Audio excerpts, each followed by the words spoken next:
Reverend nematambudziko zvo tine urombo aonekwa. Tinoti aonekwa nokuti kana munhu waberekwa mumusha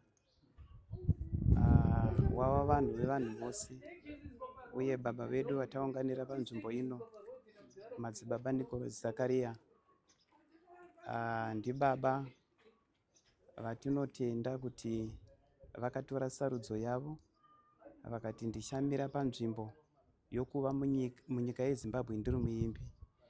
Vasarudza kuva muimbi vakamira pachinzvimbo chavo semuimbi. Nhasi uno tinoona tinavo vakuru vana macheso varipo nevamwe vakabva mumaoko ababa, saka tiri kuti tarasikirwa zvikuru.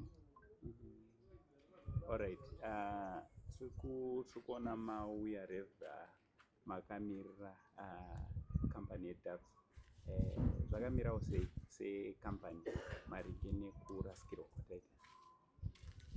Isu veDoves Funeral Services basa redu nderekumira nevarasikirwa. Takadanwa, tinoti takadanwa nokuti ndiyo area yedu. Kana uri pabasa inzwa kuti ndakadanwa. Isu kubasa kwedu, kudanwa kwedu ndokuti kana paita matambudziko tine zvatinogona kunge tichimira nazvo nevanhu varasikirwa, zvakafanana nemawater bowser.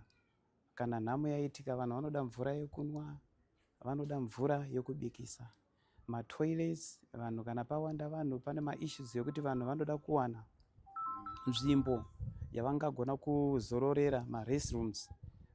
Tine maissues akafanana nokuti iye zvino mwakawa tiri kuri kunaya, pane matents atinogona kunge tichipindirawo navo nezvimwe zvakawanda. Saka tiri kuti isusu seDoves nderimwe basa redu rokuti kana nhambo dzakadai dzaitika tinobatsira. Munoona kuti dzimwe nhambo pamaNational Heroes paya tiripo, tiri kubatsira pamahigh profile funerals. I'm sure even on Facebook you can see kuti Doves tiri kuita basa iroro. Saka kusvika panzvimbo ino kuda kunzwa kuti ko ndezvipi zvingadikanwa kuti tigogona kupfuurira mberi pamwe chete nenhamo dzatiwira munzvimbo saizvozvo. Alright, kumhuri yeZimbabwe pamwe nemakambani akasiyana siyana, mungada kukurudzirawo kuti kudii kana tinge tawirwa nedambudziko rakaita seri? Ndinoda kumira ndichitaura mashoko ekuti kana dambudziko rauya hazvinei kuti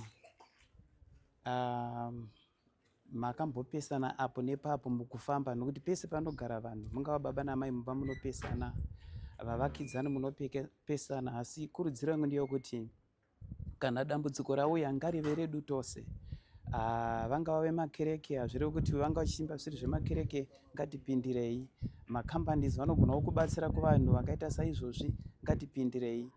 Mumwe nemumwe tose dzvamu. Zvanzi naPresident wedu mantra yawo ndeyokuti nyika inovakwa newenhu wayo.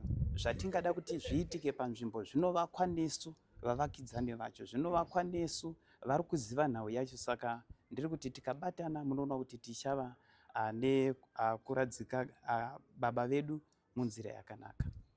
Aiwa, tinotenda Reverend nekukurukura kwamaita nesu mazvita pamwe neDoves.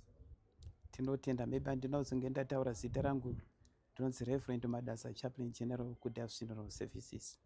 Mazvita Reverend. Mwari wakukomborerei. Uye kuti munamato wedu kuti basa rose richaitwa Mwari vange vari mutungamiriri pazvose zvigoendeka, vagonyaradza hama dziri kuchema. Mazvita enyu.